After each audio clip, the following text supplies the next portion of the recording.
Good morning to day 3 of the Advent of Code 2021. Let's get right into it and let's start reading. You can jump ahead to the solution straight away if you already know the puzzle for today, but I have to first figure out what to do. So let's see. Day 3, binary diagnostic. The submarine has been making some odd creaking noises, so you ask it to produce a diagnostic report just in case. The diagnostic report, your puzzle input, consists of a list of binary numbers which, when decoded properly, can tell you many useful things about the conditions of the submarine. The first parameter to check is a power consumption.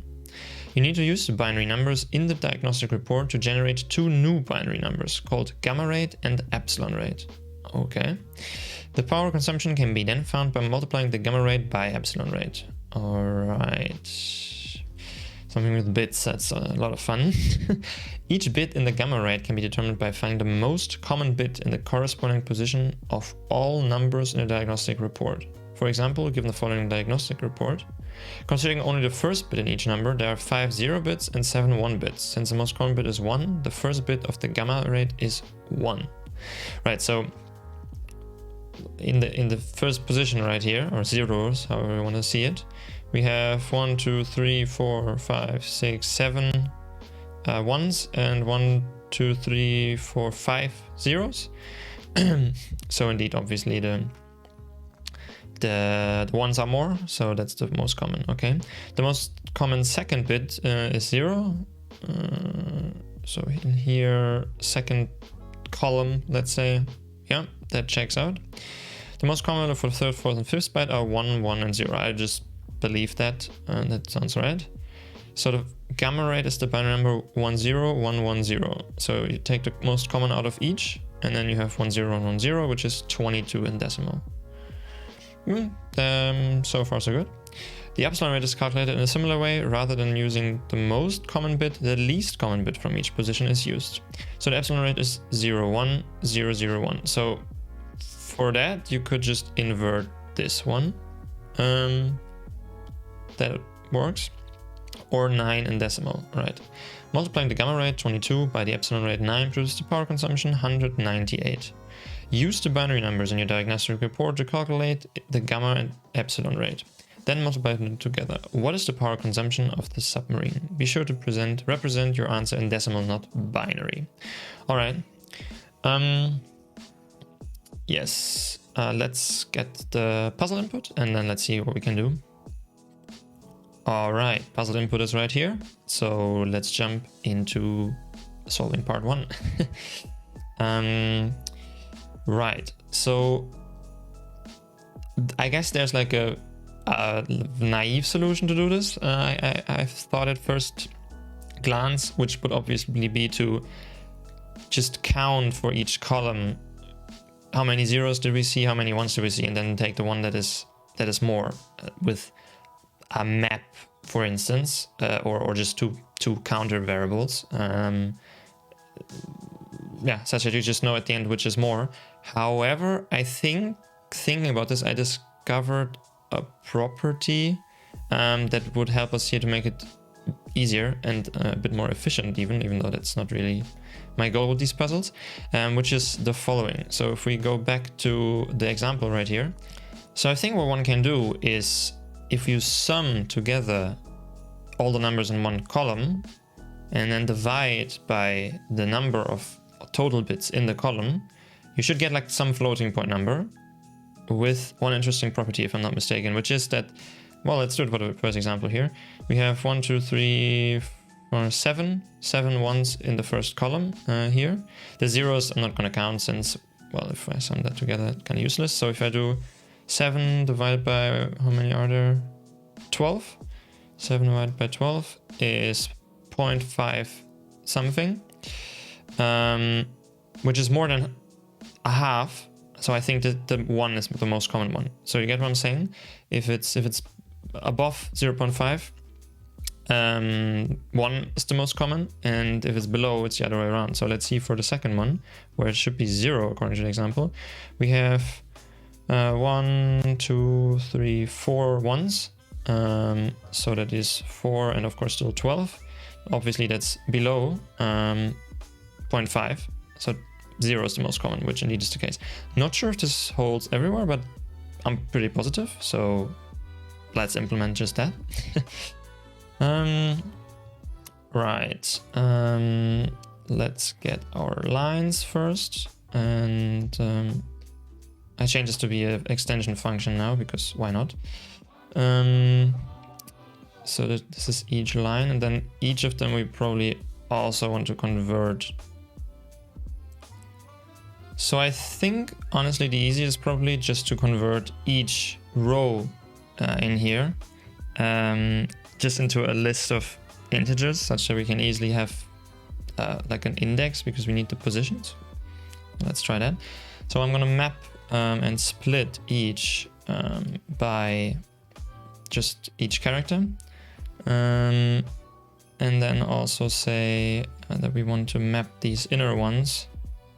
So let's call this row, that I map these inner ones, to be an integer. And now we have a list of int, which is, yeah, each of these is the inner list, and then the outer one is, well, around that. So let's call this bits, I guess. Right.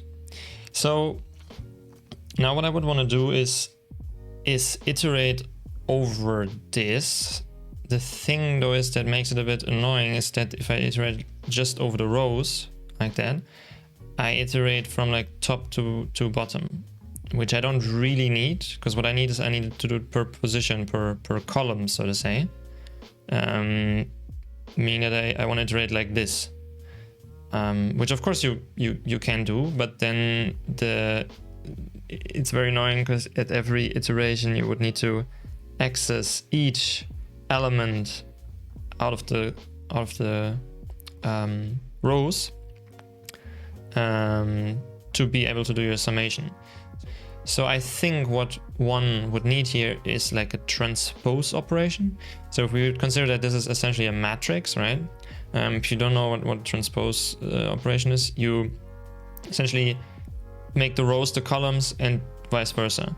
So instead of having, in this case, a list, if you will, with 1,000 entries, with a nested list with I don't know, 12 or whatever, I'm not quite sure, 14 I think, in the nested ones, you flip it around such that you have a list with length 14 or size 14, and inside are each a row with the 1,000 instead in the nested ones. That would be perfect, because then I could just you could just iterate once over everything. But Kotlin does not have this built in, so let me think what I can do about it. So instead of me pulling like some library and that can transpose or implementing it myself, I think let's go for the primitive approach first, and maybe we can do it nicer later on. So instead of iterating over the rows, so instead of doing 4 row in rows, I want to go like per column, so only iterate this many times. So let's just say for I, which is the index in the column, or maybe let's say for column, I don't know, in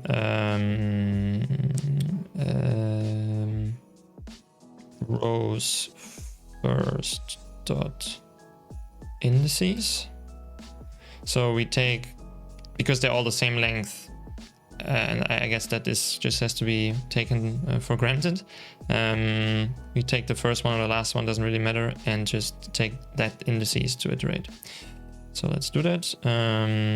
Column is an int indeed.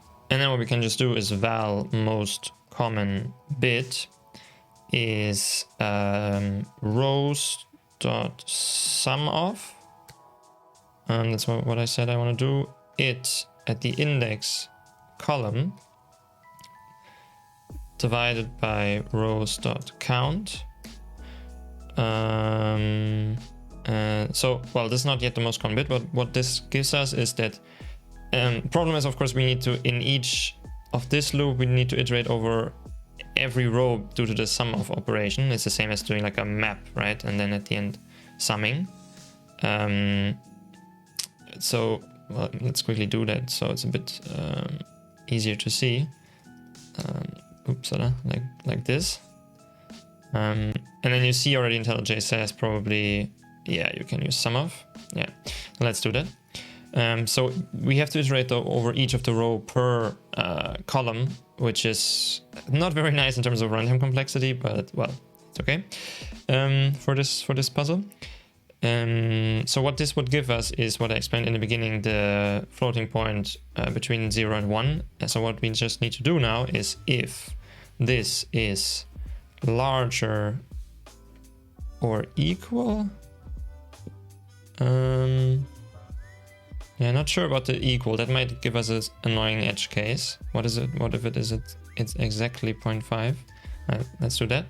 Then it's 1, else it's 0. So we know the most common bit right here. And then I guess what we can just do is add to a new list of these nested ones, so to say. So let's do that. Val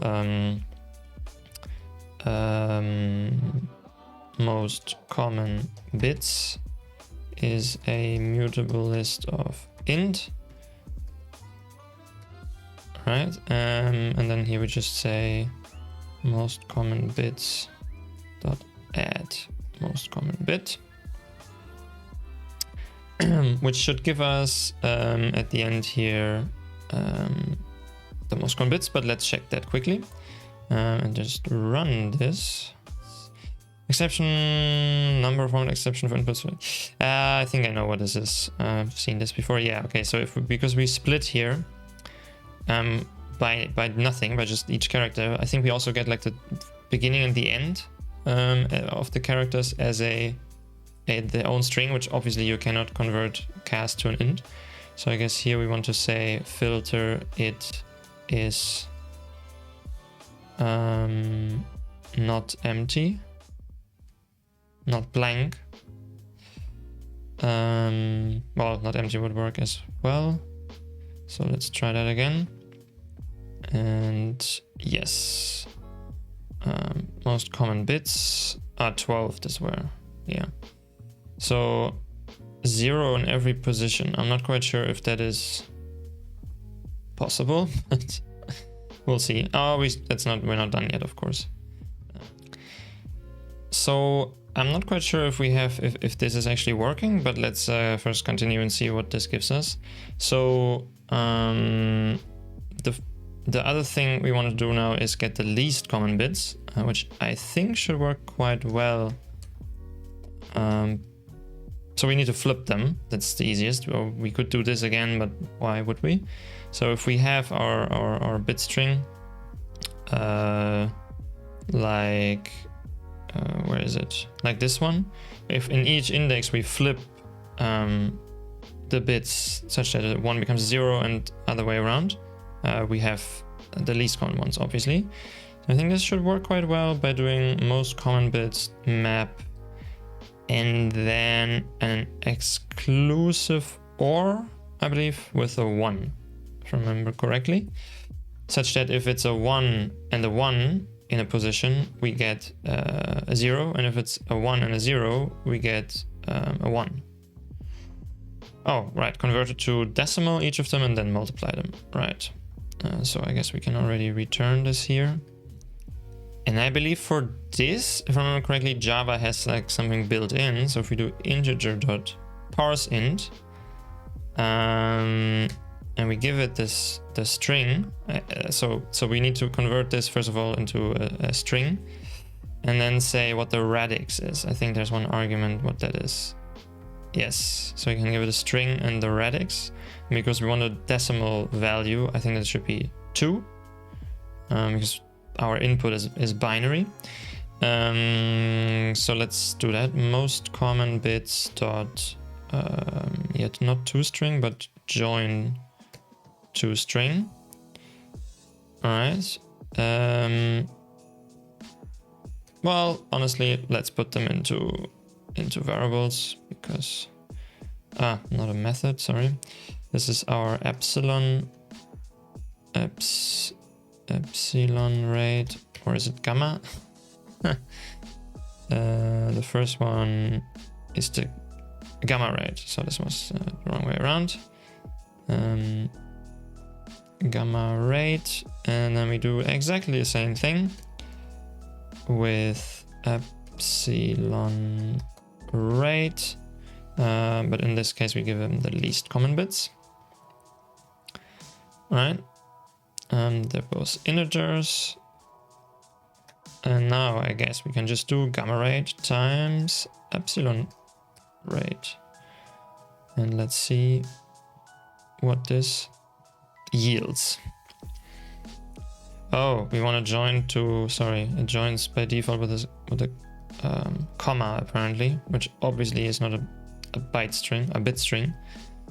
Let's try that again. Separator, so we join it, this you can say what you want to join it with, and the default I believe is a comma. Yeah, so the default separator is a comma and a space. So in our case, if we just say separate with nothing, then you will just get the numbers appended in a string. All right, that gives us 0, which seems weird. Let's give it a shot. Nope, that would have been weird. Right, let's see where this goes wrong. I think I notice honestly what the issue is. Which is, well, firstly, what I want to do just to avoid that this is the problem, even though I think it's not. Let's put parentheses around this, so this division is done first and then we compare that. But I think the actual problem is that this is probably integer division, because this is always an integer. And the sum here, because these are also all integers, will also always be an integer. So if we here say to double, this should make sure that it will do fractional, it will give us a fractional number at the end, or like a floating point, and then we can compare it. Because I think the issue was that if we just do integer division, you will always get 0. So let's try that again. Yes, and this looks a lot more likely. Yes, nice. Let's continue with part 2. Holy shit, a lot of text. Part 2. Next, you should verify the life support rating, which can be determined by multiplying the oxygen generator rating by the CO2 scrubber rating. Man, the puzzle like stories are always very... How does he come up with that? Both the oxygen generator rating and the CO2 scrubber rating are values that can be found in your diagnostic report. Finding them is the tricky part. Both values are located using a similar process that involves filtering out values until only one remains. Okay. Before searching for either rating value, start with the full list of binary numbers from your diagnostic report and consider just the first bit of those numbers. Okay. Then, oh my god, this is quite a lot of stuff. Let's see. Then what do we do? Keep only numbers selected by the bit criteria for the type of rating value for which you are searching. Discard numbers which do not match the bit criteria. And I think it's explained further down, okay? If you only have one number left, stop. This is the rating value for which you're searching. So I'm only looking at the first bit, right? Keep only numbers selected by the bit criteria for the type of rating. Okay, discard numbers that do not match. If you only have one number left. Okay, so we have to continuously filter things out. Let's see.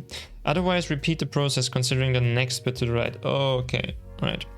The bit criteria depends on which type of rating value you want to find. To find oxygen generator rating, determine the most common value, 0 or 1. In the current bit position and keep only numbers with that bit in that position. Okay, oh yeah, and if 0 and 1 are equally common, this is by the way the case that we get like exactly 0.5, we're just lucky that this wasn't the case, but it can happen actually. Of course, if 0 and 1 are equally common, keep values with a 1 in the position. Alright, let's start with just the first part. Well, actually, I should first probably read everything. So it's easy, so I don't make any grave mistakes to begin with. To find CO2 score rating, determine at least so this I will skip now because it's just like the implementation business logic, so to say. For example, determine oxygen generator rating value using the same example report from above. Start with all 12 numbers, consider only the first bit of each number. Okay, there are more 1 bits than 0 bits, so keep only the 7 numbers with a 1 in the first position. Right, okay. Then consider the second bit of the 7 remaining numbers. There are more, so I only keep the ones with the, yeah, okay, so you always do them for the oxygen at least. You always do the most common and then discard more and more values until at one point in the 5th position there are an equal number of zeros, huh? So to find the oxygen, keep the number with a 1, okay? And as there's only one number left, stop. The oxygen generator is 10111 or 23. Okay, I got it. Let's see. Well, first of all, we need to continuously loop. So like we need a while loop of some sort until this list is not empty. So first of all, we want a mutable list of yeah, what do you call this?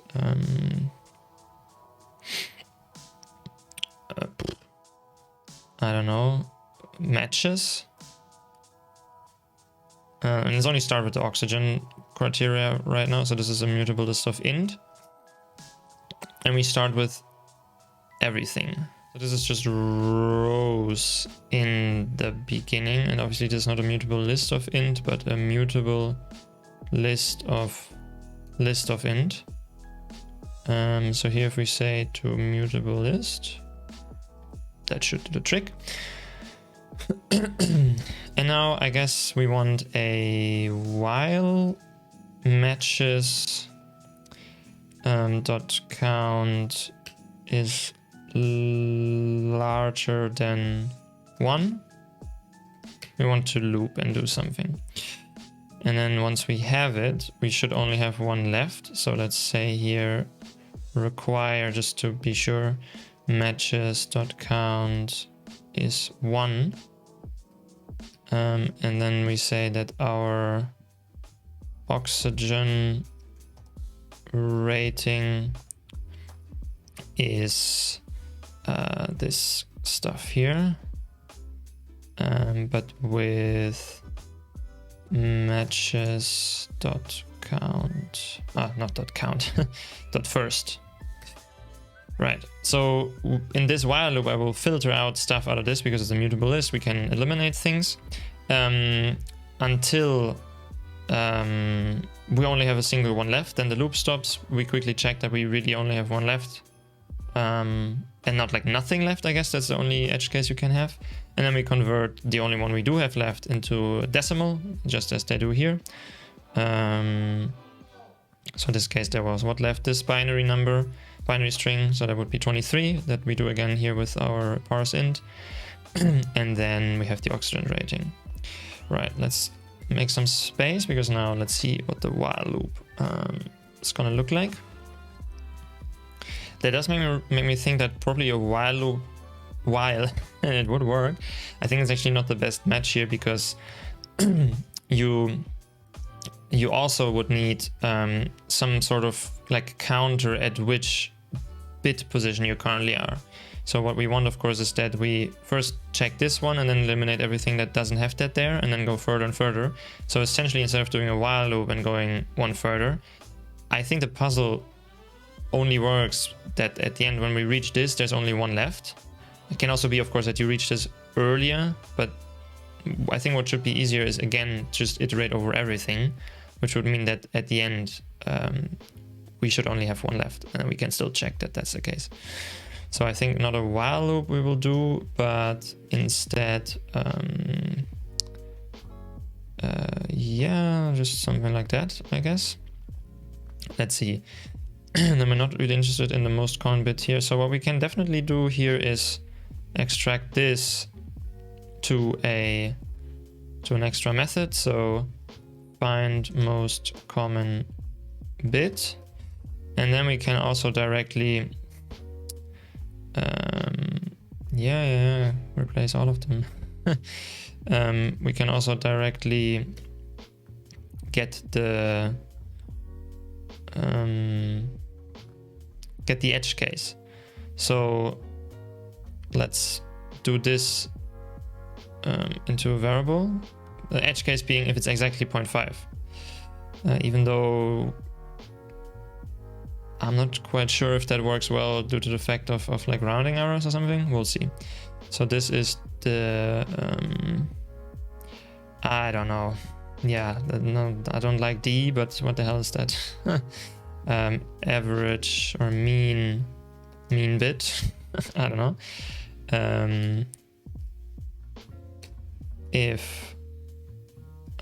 Return if mean bit is equal to this, which I'm not sure if we'll ever hit that. It should actually be, because we just have zeros and ones. I think actually should be fine. Then we have 1. So the puzzle here said, where was it? Here. There are equal number of 0 and 1 bits in each, which would be exactly 0.5 in our case. So to find the oxygen rating, keep the number 1.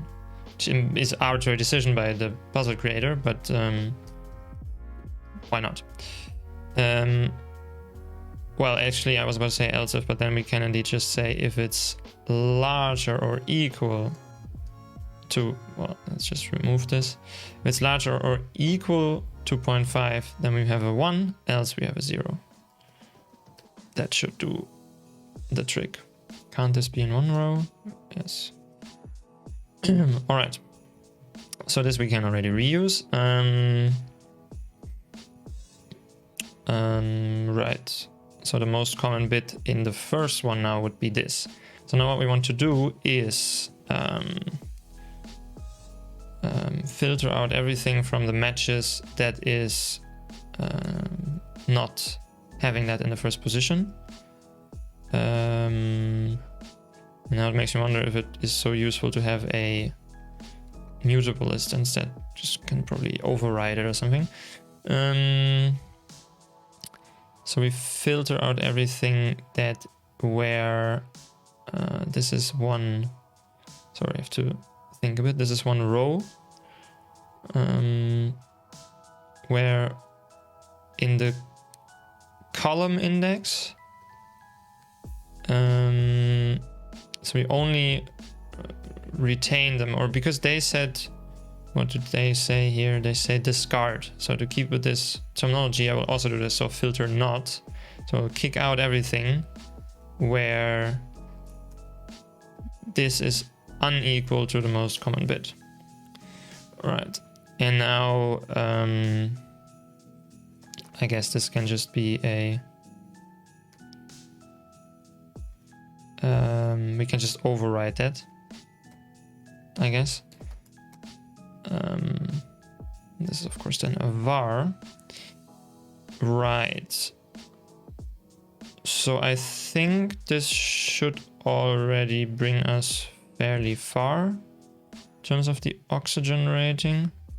Let's just return that here for now and let's give it a shot. We have no matches left. Okay. Well, then let's go in here and let's check out why that is. Let's do a matches. You want to do a breakpoint that only catches if this is below 3. So we can look at what the last step was. So here we have our two ones, and in this case the most common bit is a 1 in column 8, which both of these have a 0 indeed. No, I know what the problem is. We feed it the rows every time, right? Even though we only want to do it with the ones that are still left, such that we also evaluate less and less. So I think that actually is the problem. Let's see. And then we have, oh, nice. Then we have that worked. So our oxygen rating is this. Why not? Let's look again at what our final match was. Right, so there is only one left. That is perfect. So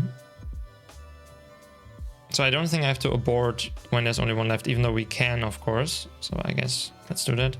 If matches count is equal to 1, then we break. Let's keep it here just to be safe, and also honestly some message expected exactly 1 match to be left over. Then to determine the CO2 scrubber rating value from the sample, oh wait, I should read this first. Right, so here we do the least common value and keep only numbers in that position. And if it's a 0 or 1 equally common, then we keep the 0. So I guess we can do another that is like least common and just iterate over everything again, because the issue is flipping it in this case actually is not gonna help us because of these is exactly 0.5. So honestly, let's just say find least common bit.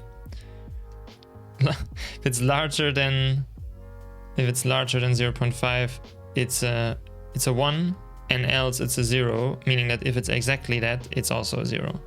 So I think that should do the trick.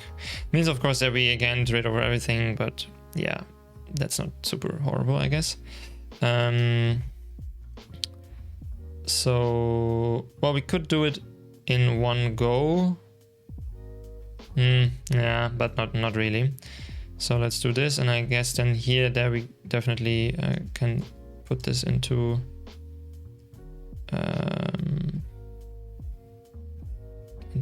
a method and reuse it.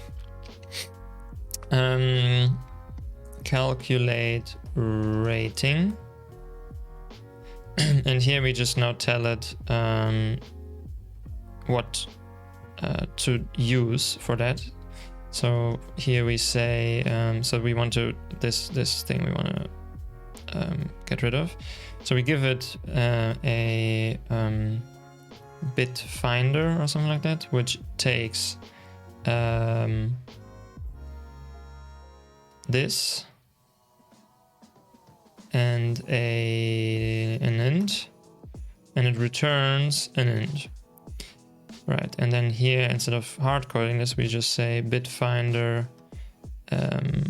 matches column. All right, and then when invoking it, we can here say find most common bit, and for the what is this thing called?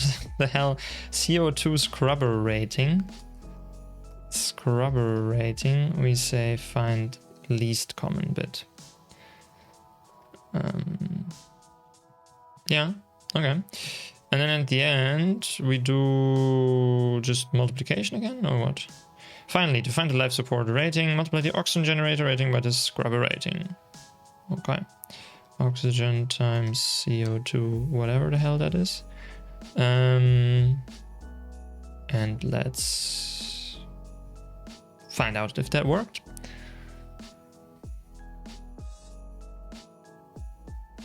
Okay, let's give it a shot. That's not the right answer. Your answer is too high. Hey, where did we make a mistake? Let's read this again. Determine the least common value in the current... Oh... I think I also take the most common one here, which actually... Yeah, you can actually tell by the fact that this is called most common bit. So this is just bit now. And now we need... Here this also needs to change. Yeah, I think what we can just do is if we flip this again, right, that's what we did earlier, then we should be fine. So I think instead of here saying find least common bit, I will instead here give this a custom lambda that is, yeah, inversing it. So we say find most common bit it, what the hell, rows column without the parentheses. Yep, rows column, and then that we XOR again with 1, just as we did here.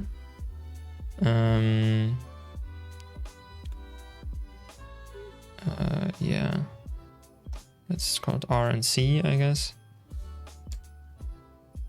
Right, and I think that should do the trick. Let's give it a shot. Well, no, the one other thing that we cannot forget is that, where is it? We want the least common one, but also if it's equally common, which it will be, otherwise I would mention it, then we need to keep the 0, so that here would also not help us. I guess let's give this an extra argument, because anyways that makes the most sense. Equally common default or something like that, and that is default to 1 for our method up here, I guess. So if here we say if it's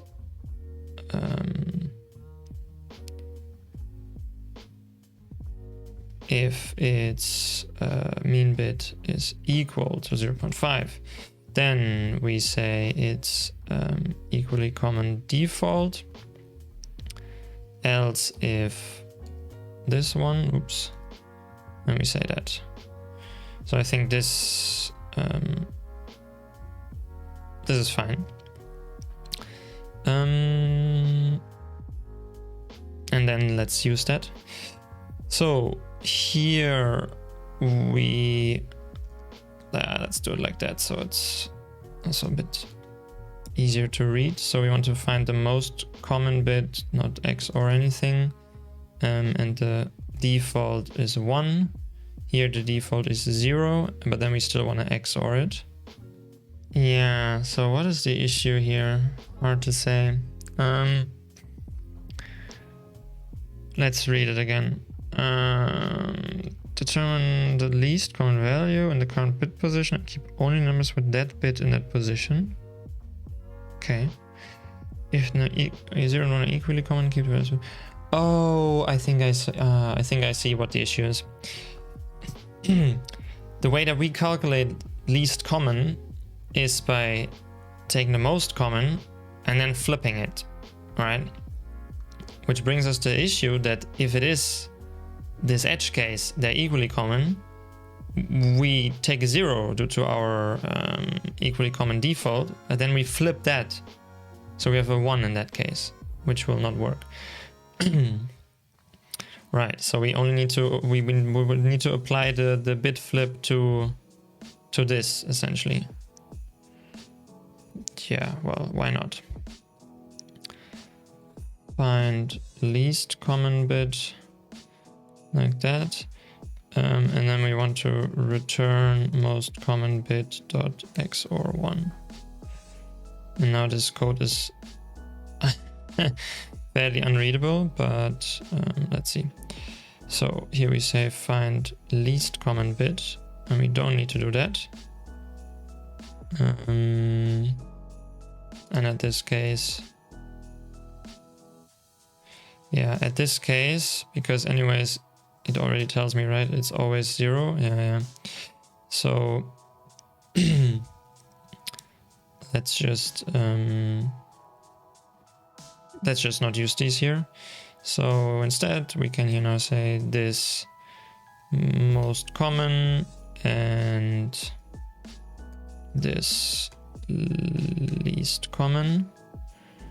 And then these are just the defaults. It's not like this code will be reused 100 times somewhere, but all right. Actually, I think this is easier to understand what is going on there. Let's run it. I think should work, hopefully.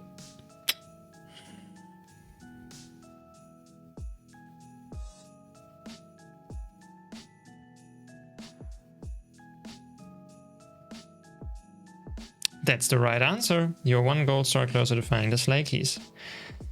Whew, this took a bit, but yeah. So lesson learned that already I learned in the last years, to be fair, but relearned then I guess, is usually the problem is in an edge case somewhere. So like this is a great example. The inputs will still give like results. It won't throw exceptions or something. It's just that the results are wrong. So that's a bit evil, I guess, but it also makes the puzzle really nice, of course. Let's clean this up still a bit because I'm not super happy with how this looks. So the first thing is some of the things here we have like pretty clearly defined reasons why we do that, while this is a bit hard to understand why this happens. So this is a perfect use case for an extension function in my opinion. So this would be convert to decimal.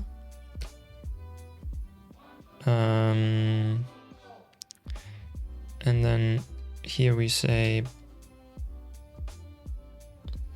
this is run on a list of int, and we don't need the argument here.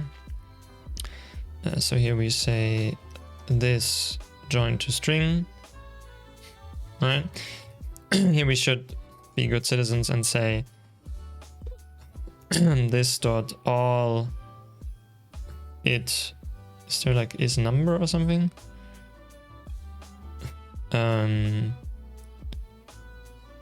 It equals 0. Oh, it's already an integer.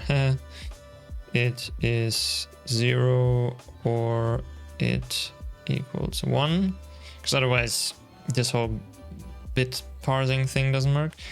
And then here we can say expected bit string but received this, right? That looks good. I will collect them at some point, probably in like one common place. We can put it in a solution, I guess, such that we can reuse these. And then here we just say matches dot first convert to decimal. And we did this here as well. So most common bits convert to decimal, and least common bits convert to decimal. Nice. Another thing I find a bit hard to understand when reading this again is this. So I think here we should also do like a very stupid extension function that is just hiding, well, not hiding, it's in plain sight, but like encapsulating the fact what this bit flip is meant for. So here we say bit flip, and this returns an int. And then we also want to say require this equals, well, the same, almost, equals 0 or it equals 1. Sorry, this equals 1. And then expected bit, not a string this time, but received this. And if that did work out and passed this this require gate, then we say this dot XOR 1. Nice. Okay, so then we can use that everywhere. We say dot bit flip. What am I doing? Dot XOR 1. And replace. Nice. Is there something else? I mean, I'm not happy with how this looks, but at least it's like understandable what's going on. I mean, it's not super readable, but it's easy to understand. That's my point. It looks shit, but it's easy to understand. Although I kind of do want it to be, yeah, no, it's okay. I think I'm happy with this. Let's run it again if it still gives at least some output, although I don't remember what the correct values were. Well, we can quickly compare, I guess. 314 something.